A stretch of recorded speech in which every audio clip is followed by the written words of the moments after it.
And we are live and we are back. Let's go. I'm Cory, your host, one half of the Quarter and Full Effect podcast. And I'm back like I never left with another installment of Wealth Wednesdays here on the Quarter and Full Effect podcast. We discuss health and wealth, finances and fitness, and everything in between. And we want to make sure you save more and say less and keep making better your best. Yes, yes. However, I started these Wealth Wednesdays when my co-host Jordan went on paternity leave, and we get straight to the finance topics on Wealth Wednesdays. And I know y'all see the topic of this video. Now, I'm gonna be very clear. I can't remember if I was supposed to do another article before this video. I don't think I was, but if I was, then tough luck because they've done out of order. But I've said many of times, I've already said this before, you're not anxious and depressed, you're just broke. That's gonna be the title of this video. But how a lot of people who are struggling financially, that may actually be the true root cause of their mental health issues. Not a mental health professional, not a financial professional, right? Don't sue me, see your mom. I'll get that, a little bit. But as I've said many of times, stress, anxiety, depression, self-termination, a lot of people have stress, right? A lot of people are anxious and depressed, but they don't look at the stressor or the main cause to that. And a lot of times, the main cause is financial stress. So today, we're going to get into an article that details how finances impact your mental health. All right. But before we do that, make sure that like button, share and subscribe to the YouTube algorithm, my information, as well as my co host information. Jordan, our contact information is in the show notes on YouTube, where you can reach out to Jordan for online virtual training, and you can reach out to myself for the financial coaching. I think that's going to be the new way that I do the advertisement for ourselves. But before it's almost that time, we talk about almost every Wednesday. Y'all know I keep the banner up. Student loans. Okay, stuff they're just breadcrumbing it, right? It's just matriculate the ball down the field, boys, or men. Maybe it says men.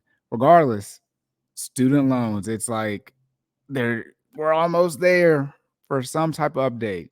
The House, they're trying to repeal everything that Biden's done to the point where they might even make it, I think, student loans forgiven between September 2022 and March 2022. If you had that forgiveness, they're going to make it so that didn't occur, and they're going to put your loans back on the books. It's getting crazy. Today is May 31st. Last day of May, right? We're almost halfway through the year. I know I'm dropping this at the end of the day on Wednesday instead of the beginning of the day. That's because I had some stuff going on, and I wanted to make sure I wasn't rushing this episode. But the student loan episode we're almost there. So when that ball does drop from the Supreme Court, we will be discussing everything and anything to make sure, one, y'all up to date on what did actually occur from a legal standpoint, from a ruling, and then two, what's actually about to happen with the student loans. In short, for right now, if you have less than 20,000, if you got a Pell Grant, or excuse me, more than 20,000, you got a Pell Grant, or more than 10,000 and you did not get a Pell Grant, you're still going to have student loans. Okay, because that those were the caps: 10,000 for people who didn't have a Pell Grant, then 20K for people who did have a Pell Grant. Now, when are student loans going to start back up? It's 60 days or 2 months/60 days, whichever come first, either 2 months after June 30th or when the ruling happens. Again, we're coming up on May anyways. So it's likely going to be, late July, August timeframe if the ruling happens before June 30th. However, that's when the student loans can start back up. When your actual payment starts back up is going to be based on each provider. So every provider is going to have a different time on when they're actually going to start your payments back up. So just because, the ruling happens, let's say it happens on June 30th. So 2 months from that would technically be August 30th. That doesn't mean your payment is going to be due that day. So you're going to have to actually wait to hear from your loan servicer on when your student loan payments are going to start back up. It's already been coming out that they might not actually start back up until October, because it's going to take that long to turn everybody's student loan back on. So just because it's going to be 2 months after the hearing doesn't mean your first payment is due 2 months from that day. That's the earliest it can be, but doesn't mean it will start that day. Now, what is going to start as soon as the hearing is over, or on July 1st, technically, and this is just what we're told, it hasn't happened yet, but the interest is supposed to start back up right away. So whenever the hearing ends /July 1st, that that next day after the hearing ends, if it's not June 30th, the interest is supposed to start right away. It's not your payment, but the interest. Okay, not your payment, but your interest is going to start accruing essentially as soon as that hearing happens again, or June 30th, which was just one thing instead of, trying to always have to figure out what it is. But we're almost there anyways, talk about it. So that's something that you need to be mindful of. Now, will the interest likely show right away? Unlikely. Once your loan actually gets, I don't know, it's not, I mean, it didn't go away, but once it's in deferment. So once it's no longer, I guess, in deferment, then you might see those interest charges again. Not everybody's student loan, but millions of student loans are in this forbearance for deferment. I said deferment, forbearance right now. You can imagine it's not just going to be a swift, quick update just to get everybody's student loans turned back on, quote unquote. So you might have a delay when you see some things. Make sure you have your balance of what your student loan is before they turn back on, just in case the numbers get mixed up. You know exactly what you have on your end, just in case there's a discrepancy. All right, make sure you guys are keeping track of this. If you're in a situation where you've been waiting, right? You've been saving money on the side just in case this forgiveness did happen. It's been over 3 years now since the pandemic started, and now it's over. But if you've been saving the money this entire time and now you're waiting to see, I would just go ahead and pay it off. It's leaning to like it's probably not going to happen. So if you're able to pay it off, go ahead and pay it off. And then if you end up getting the forgiveness doesn't end up going through, then you'll just wait for that refund or whatever that's going to be. I mean, it's going to be madness if it does go through. It's a lot going on, but if you're still going to have student loans, regardless if the forgiveness does happen, go ahead and work that minimum payment back into your budget for June. I've already said this before. I told you guys months ago to just go. I probably said it years ago because we kept on, all right, student loans going to start back up, and they didn't. I've probably been saying it for over a year now to just start making your student loan payment. But now, definitely for sure, you need to make it. The extension, they said there's no more extensions. Now, whether or not there's going to be some other new program or things like that, that's really neither here nor there right now. Right now, prepare for student loans to start back up sometime this year, late summer, early fall. All right. Now that's it for that. But now we're gonna get into the article. And before I do get started, don't sue me, sue your mama. For entertainment purposes only, we're going to talk about how finance impact mental health. I'm not a health professional. I'm not a health or mental health professional. Myself, neither Jordan, are health or mental health professionals or financial professionals. You need to do your own research and seek out a professional. All of this information is for entertainment purposes only. All right, but we're about to get into it today. All right, y'all, here we go. And we're not going to CNBC. This is a longer article. We are going to Bankrate. Now, y'all know I struggle to share the screen. But this is going to be a good one. And this, I'm going to say it now, this might be over an hour. That's why I didn't record it the day before. Because if I'm going to go over an hour, I'm going to make sure I have the time and not rush it. Because this is a pretty lengthy article. Go. Let me see how that looks. It's sharing. Let me scroll down some. Oh, no. See, it's so blurry on my end. It's pixelated.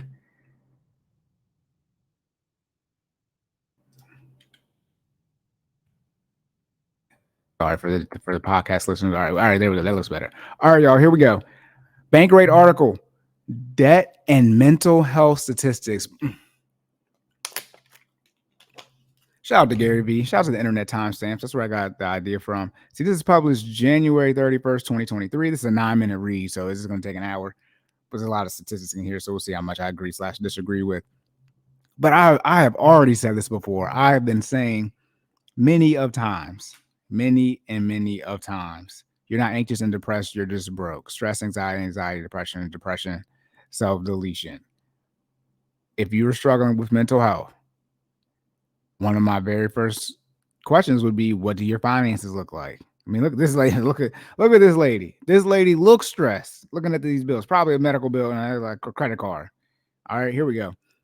Published January 31st, 2023. This is written by Lane Gillespie, edited by Cory Rubloff.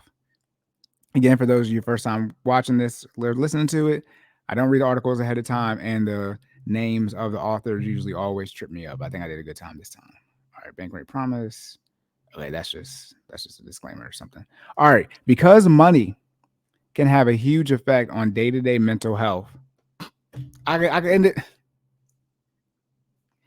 I could end it right there. The first line: money can have a huge effect on day-to-day mental health. Done. Personal finance management and keeping debt low. Oh my goodness. Oh, if we get into if they have statistics on how mental health correlates with debt slash DTI, how much debt you have, oh my goodness.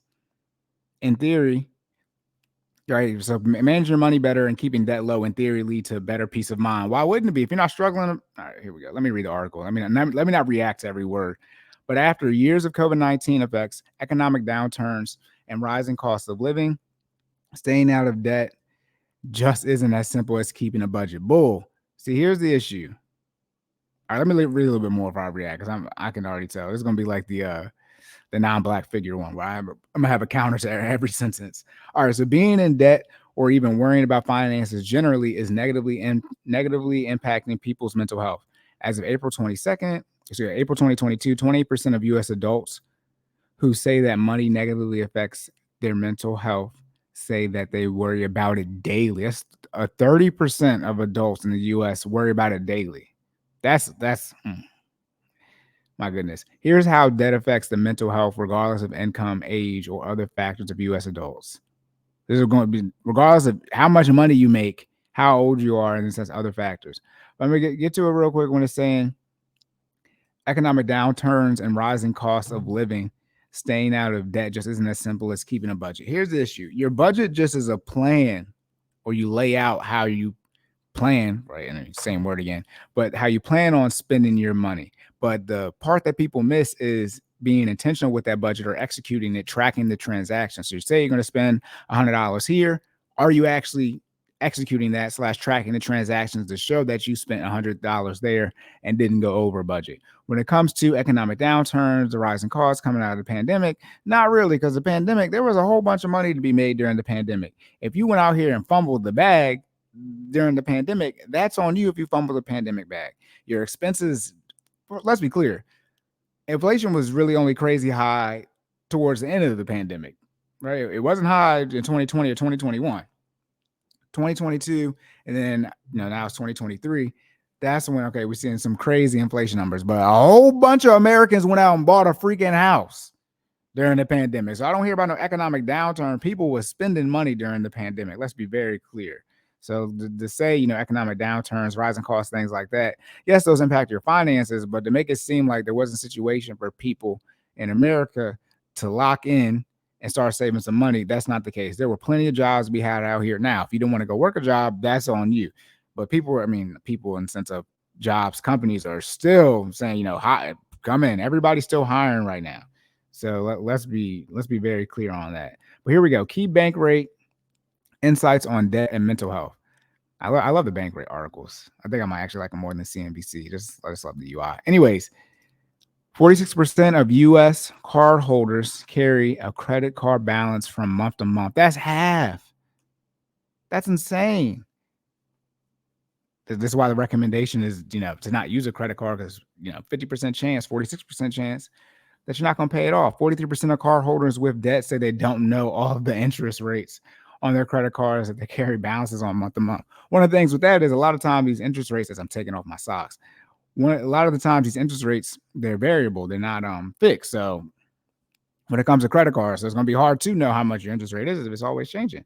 57% of those who say money-related issues cause a negative impact on their mental health say not having sufficient emergency savings is affecting them. 60% are saying the main cause for their mental health issues in regard to the money is the lack of emergency fund. And most people don't even. All right, I'm gonna get the book. I gotta get the book. Let me see how I was looking on camera. Look, hey, no sponsorship. Fair use, fair use. This is why it's so funny that people knock on the Dave Ramsey book when the data and statistics clearly show that most people, is it 50% or 60%, whatever, don't even have $400. Let me see what that is.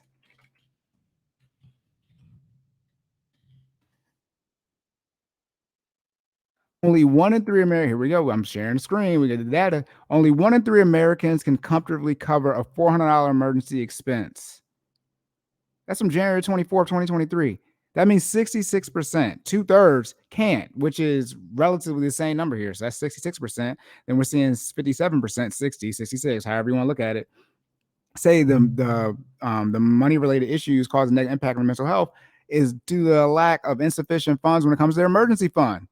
And we're talking about $400. We're talking about, 1/3 can afford $400. But then when everybody is hating on Dave Ramsey, and I'm just gonna find it in the book. This is probably against the rules, but we're not big enough yet. Here we go, chapter 6 at page 88. Save $1,000 fast. People get mad about baby step number 1. What am I gonna do with $1,000? Well, 2/3 of y'all don't have $400. This is more than double. Walk before you run. I mean, you gotta say, I'm not gonna read the book because I don't want to get in trouble with that. But you gotta. This is when it gets confusing, and when you hear people knock certain things, it's like, yes, progression, where you actually want to be at the long term. But as I said, the baby steps starting out. If you don't have $400, I mean, at least get the 1,000. If you've never had $1,000, why are you mad about saving $1,000? Crazy. Some people are just so crazy, man. This is insane. The book might fall down. Oh my goodness. All right. So 60% of people complain they don't got enough money in their savings account. I bet 56%, so the same amount. Those who say money related issues cause negative impact on mental health say being able to pay for everyday expenses is affecting them. All right. So that's the inflation type of thing. Daily expenses. 66% don't expect a personal situation, okay, to improve in 2023. That's the outlook. All right. That's the mindset, mental makeup. First thing I recommend, build a team. If you're struggling out here, outside of, what's your money look like? Who do you have around you / who you're spending time with? What are your daily inputs? What information are you digesting? Are you feeding off of? All right, you need to have people in your circle, whether you know them personally, right? Or, I mean, if you're watching this, right, you use me, right? I mean, you can reach out to me, but, use the content that Jordan and I have up and put information in your head on a day-to-day basis that is helping you progress in life. All right, it's not slowing you down. 63% of those who don't, okay, I read that. Wait, 66% of Americans don't expect their personal financial situation to improve in 2023. 63% of those who don't expect their personal financial situation to improve in 2023 cite high inflation as a reason why. So, two-thirds of the two-thirds. All right, so what's it? Of 66 people, what is two-thirds of that? 36, 37, almost 40% of them are blaming inflation. So 40% of people are blaming inflation who don't think their finances will improve in 2023. 19% of people said their main financial goal for 2023 is to pay off debt more than any other goal. 60% of U.S. adults say thinking about their personal finances makes them feel anxious. That's as of 2018 Global Financial Literacy Excellence Center, FINRA. Okay, that's acronym for Investor Education Foundation. And then 44% of those who say that their financial situation has gotten worse during the pandemic say it will take 3 or more years to get back to their pre-pandemic finances as of 2021. No. Your pre-pandemic finances are all over the place. That you probably don't want to go back there. All right, at a glance, the state of America, state of American debt. Average American has 96,370. Average American has, it's not the median, it's the average, $96,371 in debt, according to the latest data available by Experian. I wonder if that includes mortgages. If it does, that's not going to be that high.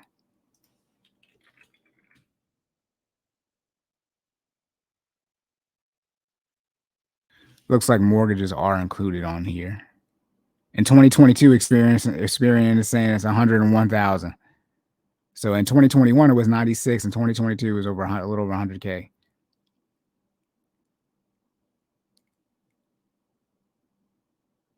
Okay, this is saying it includes mortgages. Just share the tab real quick. Here we go. Snap. Here y'all see there we go. Here we go.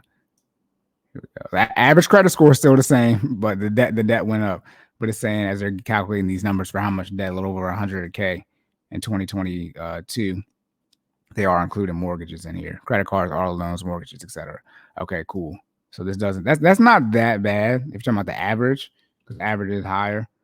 I wouldn't say, if you're going to equate mortgages in there. If mortgages and student loans are in there, or student loans in here too.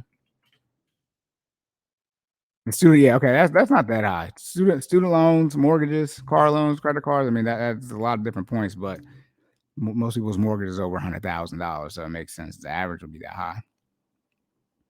As interest rates and rising prices in categories like real estate, mean people are taking on more debt for homes, cars, and other pricey loans. Don't take on more debt. Don't let the state of the economy or the market from let's say a housing standpoint or even the car market, let that change how much you get. If you qualify for a $400,000 house, so that's your budget, don't let the oh no, now the market's gone up and the $400,000 homes we don't like anymore, so now we got to get a $500,000 home. No, that's how most people operate. Don't operate that way.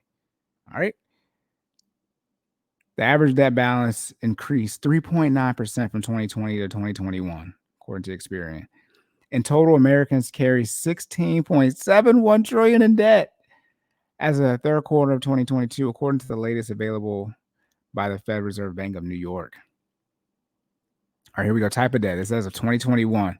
Credit card debt is going to be $5,200. Personal loan. Jesus.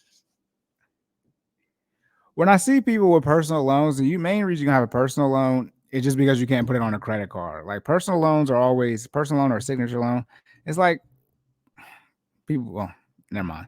People want the cash. They don't want the cash advance. They want cash as in money when they're doing those personal, especially a signature loan. My goodness, you just walk in. How much do you give me for me signing on this piece of paper? Personal loans is $17,000. Auto loans a little under $21,000. Student loans $39,500. HELOCs $39,500 as well. Then mortgages $220,000. But when you combine the HELOC, and mortgage, it's going to be a little over around $260. Because the HELOC is obviously attached to a house, and most people usually still have a mortgage. That is crazy. Oh my goodness, that's so much. The personal loans are egregious. Car loans aren't that. See, the thing with the car loans is these are all the car loans. Now, the newer car loans, when they talk about what are people getting like in the last 6 months, those are the numbers that'd be like, I think it's like $700 for the minimum payment. But this is everyone with the current car loan. So you see a little bit lower number here. Okay, how debt is linked to anxiety, stress, anxiety, depression. I've already said this before. How is anxiety and stress and depression linked to debt? Anxiety and depression are mental health conditions that affect many U.S. adults.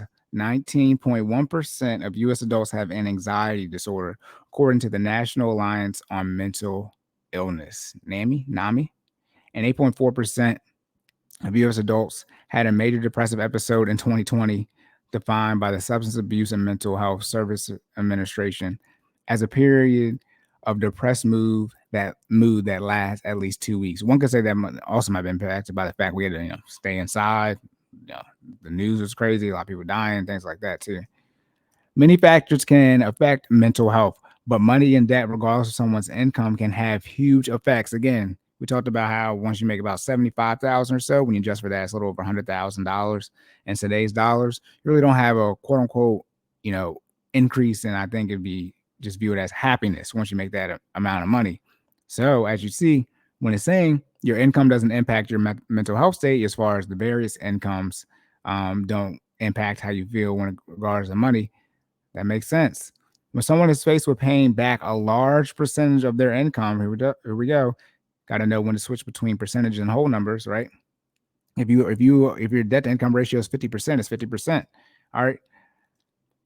It can become a major source of stress, anxiety, and depression. Of those who say money has a negative impact on their mental health, 48% say that being in debt is their top issue. Half, according to Bankrate. I love when Bankrate references themselves.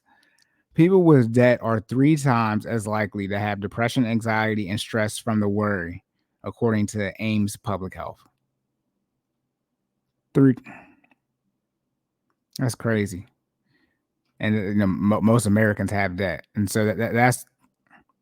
But I didn't. This article wasn't out when I was saying this, but that's why I'm saying this stuff. There's a they're not directly correlated, but they are directly correlated. As your debt goes up, / your debt to income ratio is a percentage of how much you have in debt, should I say, based on your income. There's a high percentage chance that your stress, anxiety, and depression go up as well. Okay, hold on. I gotta take a sip of water because I just remember this one.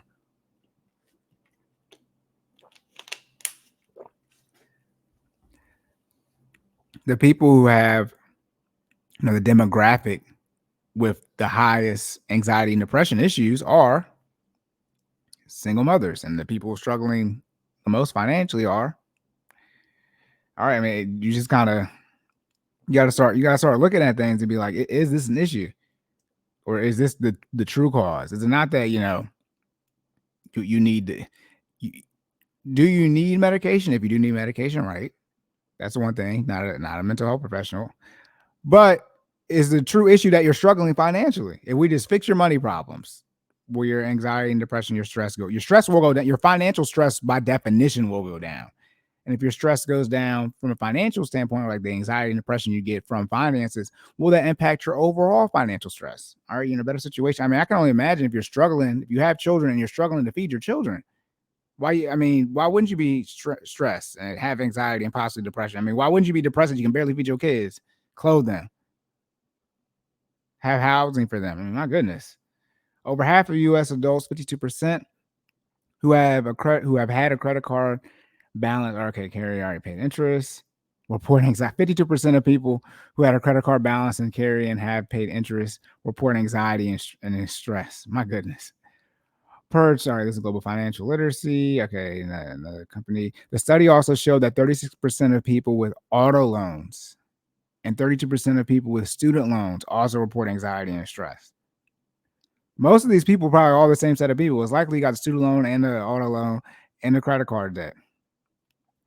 These numbers are so high. Credit card and student loan debt were also frequently mentioned among survey respondents as a major source of anxiety.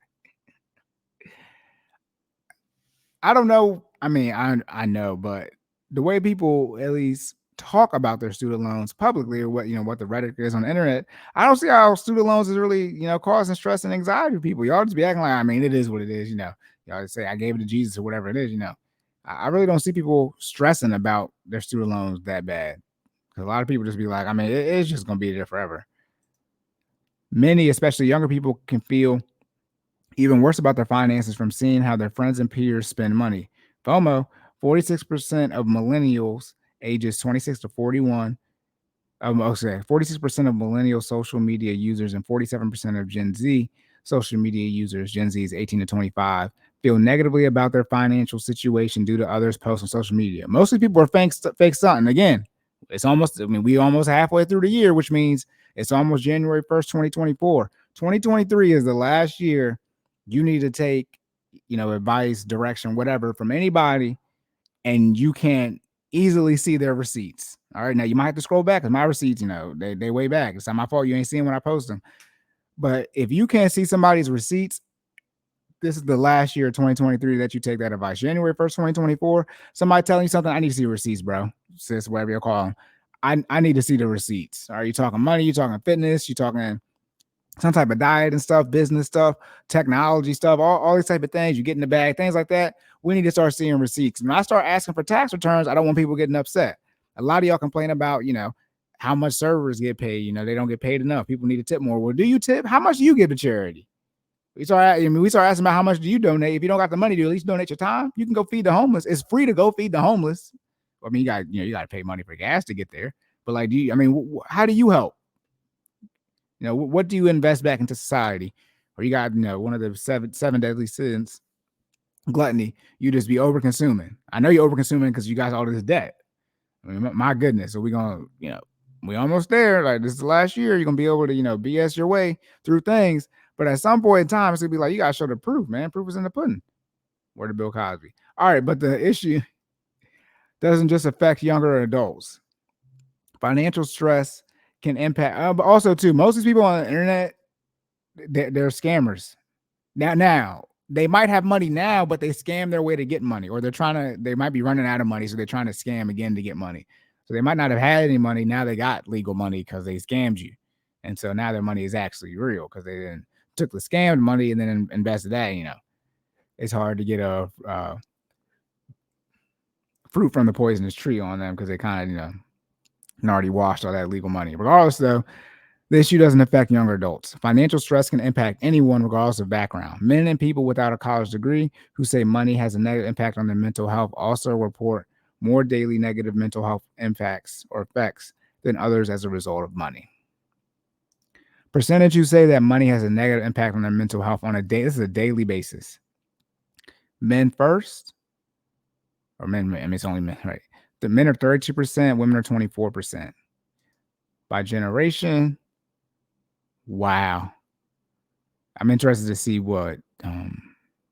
See. I mean, let me see. They don't have how many of each generation they interview, but Gen Z, they're 40%. They worry about on a daily basis. Millennials is 36%, Gen X is 46%, and then baby boomers are 17%. And shout out to the sandwich generation. That's where Gen X is, the sandwich generation. They're taking care of their kids and their parents and themselves. So it makes sense they'd be the highest. I forget. I believe it was a Bankrate article. It might have been the student loan episode, the live stream. I can't remember. But the Gen X numbers, it was the same trend. Gen Z is the second highest, millennials the fourth or the third. Gen Z had Gen X had the highest one. It's like, how is Gen X the highest? It's because they're in the sandwich generation. Then by education levels, well, I mean, it's simple. High school degree or less. High school, Jesus. Yes, if you don't got a high school diploma or a GED, 32% worry about on a daily basis. And that's still crazy. 4-year degree, 25 quarter. That's crazy. Of those who say, okay, that's just a note for that. Okay, how mental health challenges may influence your money management. Just as debt can worsen your mental health challenges can make it more difficult to manage your personal finances, only continuing the cycle and often worsening both. Here are a few ways. Okay, so here are a few ways that debt can worsen. Apple Watch update. That debt can worsen your mental health. Debt denial. Debt denial. The stress of debt means that you will sometimes be hesitant to seek help, leading to feeling depressed and or being in denial that you're in debt. How are you going to deny that you're in debt? That's crazy. If debt is accruing interest, which it is, or going to collections, that's worse. The stress can sometimes lead to ignoring your debt repayments, which may only lead to more money owed and a worse mental health outlook. I think this was on the joint bank account episode where I said, y'all need to come sit down with me so I can tell y'all both broke. Some of y'all just denial. Just admit that you're struggling financially so you can move past it, right? Grieve. I mean, this was never yourself, but grieve the fake version of yourself that you thought you were doing well. You need to grieve that, right? So the first stage of grief is denial. That's why, and a lot of times people need to admit that they're grieving so they can then get through the first stage of being in denial. My goodness, compulsive buying. Shout out to the credit card debt. We've said this discusses on every time we talk about debt.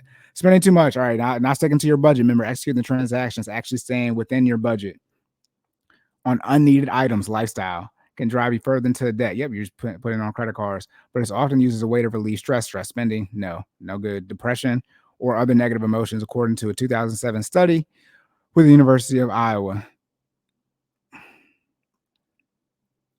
Understand compulsive spending or stress spending, stress eating, whatever you want to do. But the issue is that when people rationalize it, like, yeah, I know you don't have no money, but you're stressed, so you get to go into debt. No, those are the people where you get 2024. It's like, no. This person is struggling financially. Why are we okaying them to continue the same habits or not helping them break the habits that got them to this point? It makes no sense. It's different. If Jordan was here from like a health or physical standpoint, let's say you're hurt, right? You can't just go, but you have to rehab, right? So you have to take it easy. You don't take it easy with your finances when we're talking about cutting spending. We're cutting the spending. No more going out to eat. $0 this month. Zero. It doesn't hurt you. It doesn't hurt you. All right, you're gonna talk about your stress and depression. You're putting all this work. How you putting all this work and you're in debt? If you're in credit card debt, you didn't put in no work. Unless your credit card debt is due to a medical issue. That'd be the only time. But outside of that, you can't say you put in work because you spend money you didn't have. Right? Again, car loans, student loans, mortgage, that's a one-time decision. Credit card debt is multiple decisions. The daily stress people talk about. All right, compulsive buying can lead to feeling guilty for spending unnecessarily, and it can create a cycle of spending to soothe anxiety, only to feel worse after the fact. Essentially drugs. It's like drinking. Though compulsive buying isn't a diagnosis, it needs to be a diagnosable condition in itself. It needs to be. It can often come with other mental health diagnoses. this is the so again, like I just said, you're struggling financially, but let's not, tell you to do what's in your best interest. All right, we're not going to say or diagnose you or anybody with, compulsive, I don't know, compulsive spending, but you have this other issue, which is called, no, you have a compulsive, that's your issue. Your issue is that is leading to your stress, your anxiety, depression is your compulsive spending. And that's the cause of your other issues. I talk about financial therapy. And this line right here, they're telling you they won't diagnose you with, obsessive spending, whatever, mental words you want to put together, but you spend too much money. That's your issue. And that is the root. That's the stress, the financial stress. That's the root. And that stress is causing all the other anxiety and depression that we medicating you with. But they won't do that. They won't do that. And why would you? The people in this field, they usually didn't make a good financial decision to get this degree. So you got to be careful listening to them about, hey, or what does Dave Ramsey say? Dave says, a shop teacher without fingers. It's like, I don't listen to you. All right. But that's it right there. They won't diagnose you saying, no, your issue is the real issue is that you spend too much money, right? Not that it's sort of like, no, your hip hurts, but your hip hurts because your knee hurts, but your knee actually hurts because, your ankle hurts. So your ankle is the actual issue. So we got to stabilize, make your ankle stronger. And then that will help relieve the stress and the pain on your knee and your hip. Okay. That's the pipeline right there. Decreased job performance. Depression interferes, yes, with one's ability. Yep, you're struggling financially, and why go to work to this place that's not helping me? That's negative feedback loop to the fullest. Oh my goodness, I'm going back to this job I don't like now, or whatever it is. My goodness. Interferes with one's ability to complete physical job tasks 20% of the time. That's a lot. And it reduces cognitive performance 35% of the time. Whew. That's according to the CDC. Wow, and prevention. It can also affect engagement with work and communication. Decreased job performance can lead direct to lost job opportunities and wages in the future. Correct. People without, and then that's just going to put you in a negative feedback loop. Now you're making less money. Wages don't keep up with inflation, and now you're not even getting the raise that you should get. Whew. People without significant financial resources and those who perceive a larger financial strain from unemployment are less satisfied with their lives. I mean, that's a 2005 study from American Psychological Association. That we're towards the end. No, we're not. See, this is a 9-minute read. Yeah, right. Okay. Debt affects how people will be able to meet financial milestones in the future. Duh. I don't even want to read this paragraph. I'm going to. I mean, you're spending less money on A, by definition, you're gonna have less money for A. Yes. 59% of US adults who took on student loan debt for their education have delayed financial milestones. We talked about this in the student loan episode. And right, purchasing a house, right, having kids, getting married.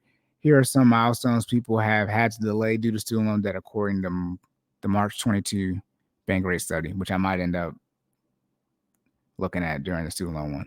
Delayed financial milestones due to student loan debt. Saving for emergencies. That's due to debt in general, 27%. Saving for retirement, 26%. If you're not saving for retirement, it's an emergency. Paying off their debt, 24. Buying a house, 23. Buying or leasing a car, 21. I don't know about that. I don't know about the last one, that or part. Buying a car, okay. Leasing, I don't know. COVID-19's continued influence on debt and mental health. COVID-19 hasn't just affected physical health, it's affected mental health too. As people suffer layoffs, right, furloughs, and other reduced income, 1 in 10 people believe their finances will never recover. See, that's not that much. 1 in 10 people believe their finances will never recover from COVID-19. Okay. People were still worried about their ability to pay their expenses a year after COVID first hit the US, with 27% of people saying in 2021 that they worried frequently about paying their bills, according to Pew Research. Also, 49% of people who lost wages during the pandemic were earning less money than before the pandemic. Financial stress statistics by generation. Though debt affects adults of all ages, it doesn't affect all ages equally. Additionally, types of debt or bills people worry about changes as they age. True. Here's how debt stress breaks down depending on age. I mean, mortgages isn't going to impact Gen Z that much. There's going to be credit card and student loan debt probably. 47% of Gen Z feel somewhat stressed about their finances more than any other age group, according to a 2021 study by National Association of Personal Finance Advisors. 82% of Gen Z is stressed about money more than any other group. The generation, I mean, they're not Gen Alpha. Gen Alpha is anxiety because social media has been well documented how much it increases your anxiety and your depression. But 82%, that's all of them.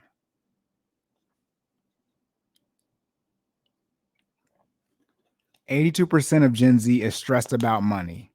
That's insane. That is insane. Millennials, more than 35% feel extremely stressed about their finances than any other age bracket. What? Okay, they must have had a rate, on a scale of 1 to 5. So millennials are the most ones who feel extremely stressed.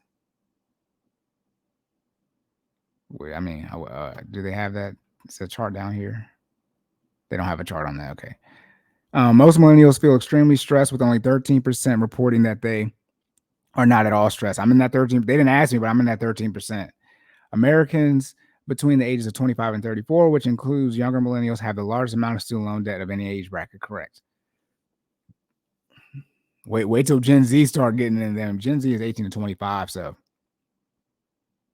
it's not enough of them yet. But in 10 years, them Gen Z numbers are going to be crazy. When Gen Z and Gen Alpha, once Gen Alpha, that's going to be like the mid to late 2030s. When we get there and we start seeing them Gen Alpha and Gen Z numbers flushing out, it's going to be crazy how bad some of these numbers are going to look. For Gen X, 34% of Gen X says they're extremely stressed about finances. 33% say they're somewhat stressed, according to NAPA. Gen X has the most mortgage debt. True, right? It makes sense. Of any generation, according to Bankrate, the average is $259,100. Baby boomers have some of the lowest stress, right? I mean, they're about to get up out of here, but this is the people who should have the most amount of money. Any age bracket, but it's by a slim percentage. So it's only 19% of baby boomers report being extremely stressed about finances. The highest percentage, 33%, are only slightly stressed. According to NAFA, baby boomers have a lower average mortgage, $98,000. That's still almost $100K for baby boomers. That's crazy. But then again, too, they might have took out a second mortgage or HELOC, or they might have bought a house, later in age because their income is the highest. Then millennials or Gen X, but all right. And since they've had longer to pay it off, right? Okay, yeah, it's lower. However, they have the second highest credit card debt of any demographic after Gen Z, $6,200. Financial stress statistics by income. Here we go. Making a high salary doesn't necessarily mean you won't have stress or anxiety. Yeah, don't make 6 figures and have 6-figure type of debt. That's a problem. But also don't not make 6 figures and then have 6-figure type of debt. That's worse. But keeping up with the Joneses inflation, lifestyle inflation. Meaning you won't have but it does lower your chance of anxiety about personal finance. According to that acronym, GFLEC and FINRA's 2021 study, the study that looks at how people of different income brackets report feeling anxiety when thinking about personal finances. Here's how the responses break down. Okay, annual income of less. Now, why they got people? I mean, again, all encompassing data, but why they got people in poverty in here? You make it less than $25,000. I don't need to ask you about your stress, anxiety, and depression around finances. You're in poverty. Got a hole in my lip. Excuse me, I'm sloppy. I mean, if you make less than 25, if you're in poverty, I mean, my goodness. All right, whatever. For people who have an annual income of less than 25,000%, feeling anxious about personal finances, 67%. But also too, the great thing about this stat is we're going to see, how much of a difference there isn't between people in poverty and people not in poverty. Percentage feeling neutral about personal finances, 18%. Percentage not feeling anxious about personal finance, 15% of people who are in poverty don't worry about their finances. Shout out to them government subsidies. All right, for 25,000 and 50,000, 64, 18, 18, 50,000, 75,000, 59, 19, 22, 75 to 100K is 58, 16, 26. Then 100K plus is 46, 17, 37. I'm just analyzing these numbers. I mean, it's only a 21% difference between people who make over 100K and people who make less than 25,000 about feeling anxious about personal finances. Most people feel neutral. That's crazy. The neutral numbers is 18, 19, 16, and 17%. So everyone feels everyone, regardless of your income, how you feel is, when it's just neutral, is the same. And then what this shows is the more money you make, the less you feel anxious about your personal finances, but the delta isn't that high. It goes from 15 to 18 to 22 to 26 to 37. So it's a little like the tax brackets. So it's double from, being in poverty less than 25%, but it's not as high as you think it was, since everyone feels neutral, the same percentage regardless of income. That's crazy. But just think, I mean, unless you make over 100,000, 60% of people who make less than $100,000 are anxious about personal finances. Again, that sort of correlates with the 2/3 of people, 400. This is why I love looking at statistics. Look, this is showing in short that roughly 2/3 of people who make less than $100,000 are stressed about or anxious about their personal finances, and then you got the 2/3 of people don't have $400. Crazy. Still almost half. The 46% is almost 50 of people who make over 100K feel anxious about personal finances. All right, here we go. Here's solutions. 3 ways to cope with anxiety about debt. Number 1. Wait, here we go. Debt can seem like too large of a burden to tackle. It can be. Don't try to tackle all of it, though. Break it down to small chunks. But there are ways not to only take care of your debt, but to take care of yourself too. Like I say, if we're trying to pay off $100,000 in student loan debt, we're not going to pay off $100,000 in student loan debt. We're going to execute one budget a month. And if we do that, 24 times, 36 times, whatever it breaks down to, that will pay it off. We don't look at trying to knock out the whole big thing. We look at executing one budget a month. Face your debt and your fears. That can seem like an insurmountable problem, but if you don't have a budget, it seems like that. But there are small steps you can take to begin managing it. Start to pay off your debt by paying more than minimum payment. Okay, snowball method is what we recommend here on Court in Full Effect, and using strategies like I didn't even read ahead. Snowball method. This is one of the few that recommend the snowball method, where you pay off your debts from smallest amount to largest amount over the avalanche. Exactly which strategy you choose will depend on your debt and financial situation, but that first step can lead to long-term financial mental wellness. Yeah, you're on a budget, list your debts, snowball method, smallest to largest, don't look at the interest rate, and make the minimum payments on everything. And then anything extra you can squeeze out of your budget, you put towards that lowest balance. All right, then once you pay off the smallest balance, you roll that minimum payment plus the extra that you put into the second smallest balance. Let's say you got a credit card that is $500 and the minimum payment is $50, and you have $200 extra that you can put towards your debt. So you're going to put technically $250 towards that credit card for the first month, and then you're going to put another $250 towards it the following month. That's going to be $500. Going to be done in 2 months. Then you're going to go to your next credit card. Let's say it's $1,000, and let's say that minimum payment was $100. So you made that minimum payment the first 2 months that you were putting extra towards the smallest credit card that was $500, and then now that it's month 3, you have the $50 minimum payment back into your budget. You roll that over or snowball it to the next smallest debt. So now you're making $150 payment towards your $1,000 credit card, which is now going to be, there's interest, but let's just say it's now going to be at $800 this month because 2 months have gone by in the third month. But remember as well, you still have that $200 that you can put extra towards your debt. So now technically you're putting the $100 minimum payment that you're already making on this $1,000 credit card. You paid off the smallest credit card that had the $50 minimum payments. That's $150 going towards the $1,000 credit card. And then you have the $200 that you're already putting towards the smallest credit card of $500, the snowball. And now you roll that all over to the $1,000 credit card. And now you're putting 200 plus 50 plus 100 is $350 towards that credit card. It's $800 in this example. And you're going to pay that off in 3 months, right? I mean, 3 times 3 is 900. You can pay it off in 3 months. Then you snowball that over, that $100 minimum payment you get back. You just keep snowballing until you get all your debt paid off, and you're making your minimum payments obviously the whole time on all of your debts. And then depending on, whose advice you take, If you want to expedite it, you stop your retirement, even taking the match, or you at least take your match, but you stop going out to eat, scorched earth, things like that. Do everything you can, increase your income, you sell things, and put all that money towards your debt. A lot of people are struggling financially because they don't have the wiggle room or the cash flow in their budget to sustain things that pop up. And so now you get some of these minimum payments back. Just think in this case, in 5 months, this person is going to have, another $200, another $150. It's like, what's $150? It's like, well, that's a lot because most people don't got 400, right? They had $200 to start, which is most people's case, living paycheck to paycheck. And they paid off these 2 credit cards in less than 6 months. Now they got $150 minimum payment back, and minimum payments back in their budget.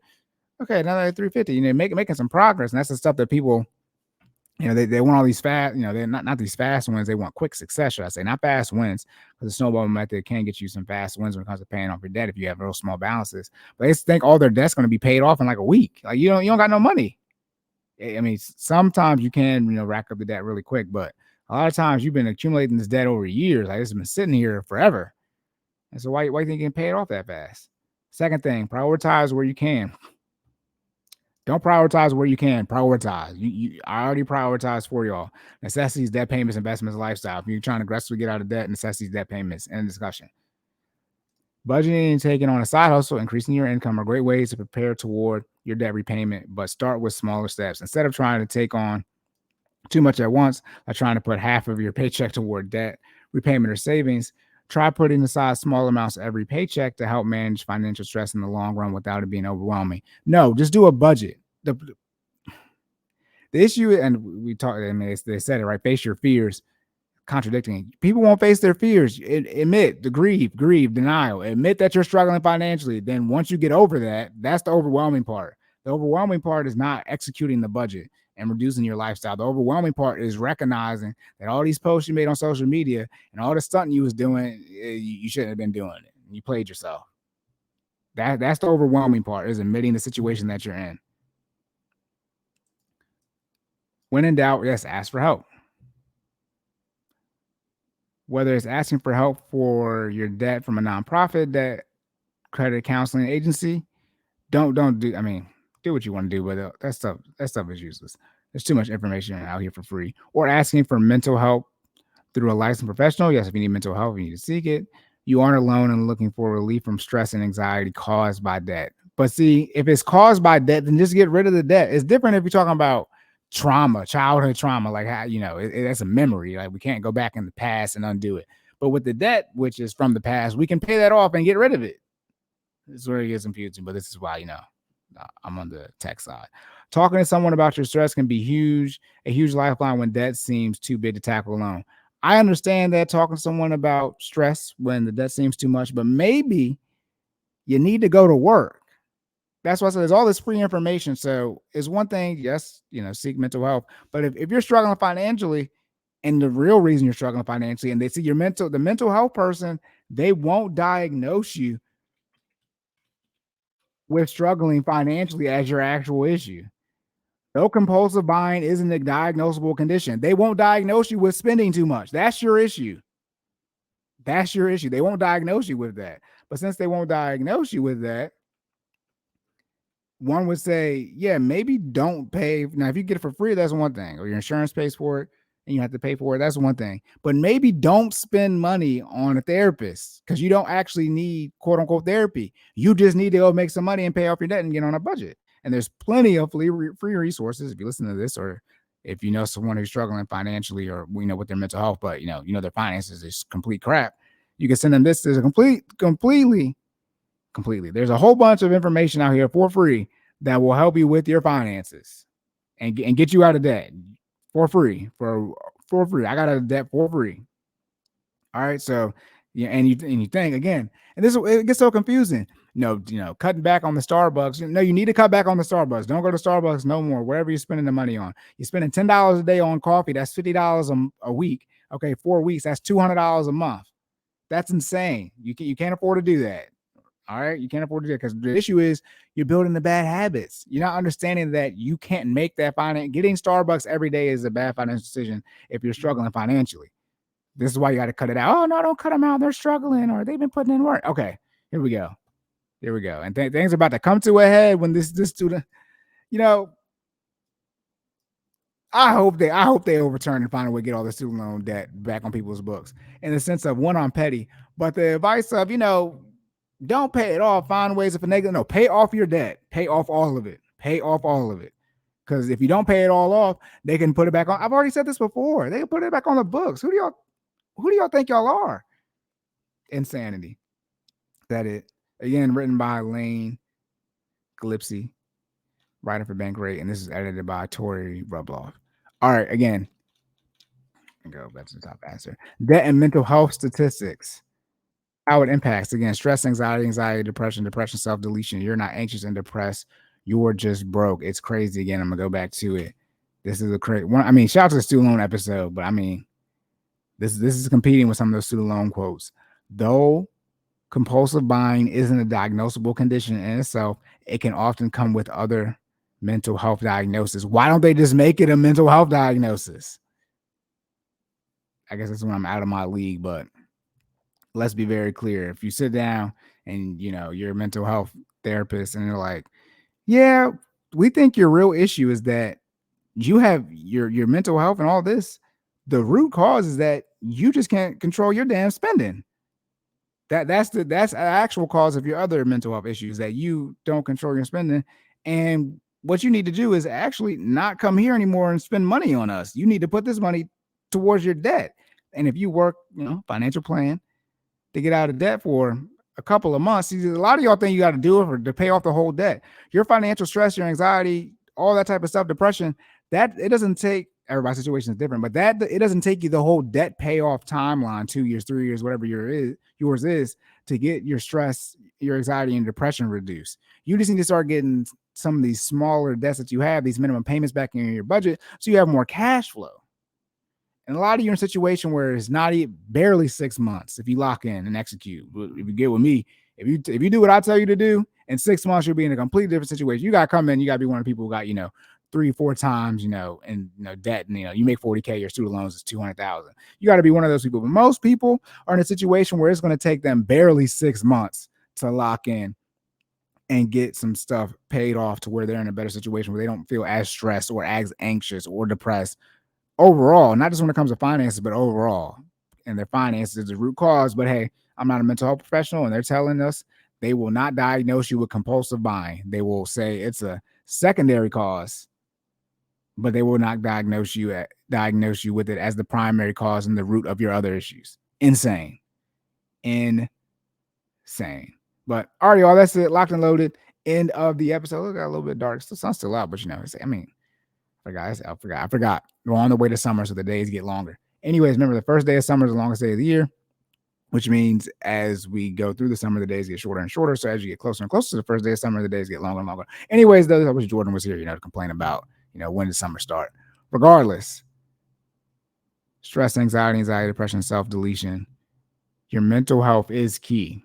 It's very important. I'm not one of these people who don't believe that there's no such thing as stress, anxiety, or depression, things like that. I mean, people do terminate themselves.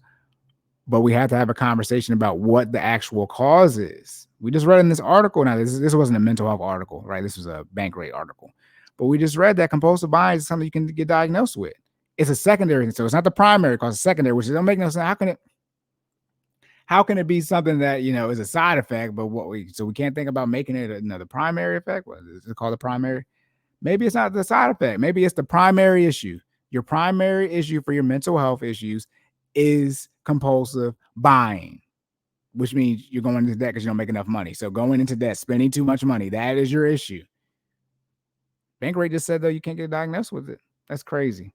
So that's it, y'all. Locked and loaded again. Make sure that like button, share, and subscribe. Shout out to the YouTube algorithm. Make sure you leave those rating reviews. Leave a comment. Tell me what you think about the video. If you have any questions, concerns, you reach out to myself or my co-host Jordan. I'm sideline_Cory. Jordan is Stop Stalling J, Jay, on the social media platforms. And if you need to reach out to myself for financial coaching information is in the show notes on YouTube. And if you need to reach out to Jordan for financial, you can reach out to Jordan financial information. He's going to send you to me. But if you need to reach out to Jordan for health/fitness information, virtual training, that information is in the show notes, or you can go to his website, www. Is it www? FinallyFit.live. I don't know if it's www. Should be W. Why am I saying that? It's W. Yeah, it's www.finallyfit.live. All right, y'all. That's it. If you guys need anything, please reach out to us. I told you it's this hour right on the dot. Insane. I'm about to go eat. I got to do some studying. But again, was I not showing this? How finances impact your mental health. It's a discussion that needs to be had. People don't want to have a discussion. I still got the Bible talk that's sitting here on the table. One day I'm going to do this Bible talk stuff. Please, please, please get on a budget. Student loans, shout student loans. If y'all, the episode's over, but here I go on my little rant towards the end. If y'all think stuff is, the economy things is crazy now, wait until these student loans start back up. High percentage chance it's about to be crazy. When these student loans get back on, because remember, people don't.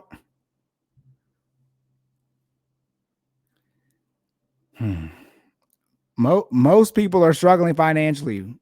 I mean, like right now without the student loans. When these student loans kick back on, what y'all think it's going to be like? And most people are in a situation where they've been paying down their student loans during this forbearance, so they won't be able to refinance their student loan to lower their minimum payment. Shout out to my clients who did do this, but you got to tap in with me, put you in a better position. But at least, you're in a situation where even if the forgiveness does come through and you're still going to have debt, if you've been paying it off this whole time, at least you can refinance and get a lower minimum payment, like an extremely lower minimum payment, because your balance is lower. Not just refinance, get a lower interest rate so you get a smaller payment, but an extremely lower one, because you've been paying down the debt for, over 3 years now. We over 36 months in. That's crazy. All right, y'all. Make sure y'all pay attention to what's going on out here. Do what you can to increase your income, increase streams or revenue streams. Stick to your budget. All right, time. We still got some hard times to go through as far from an overall economic standpoint, in the general sense of it. Stuff hasn't quote unquote turned the corner yet, and there are ups and downs in our economies. It flows. Ecosystem's going to rain. All right, so we're in the storm part right now. You got to lock in. You got to focus. All right, get your money up. But that's it. Remember to save more and say less. Keep making better your best. And I'll catch y'all in the next one.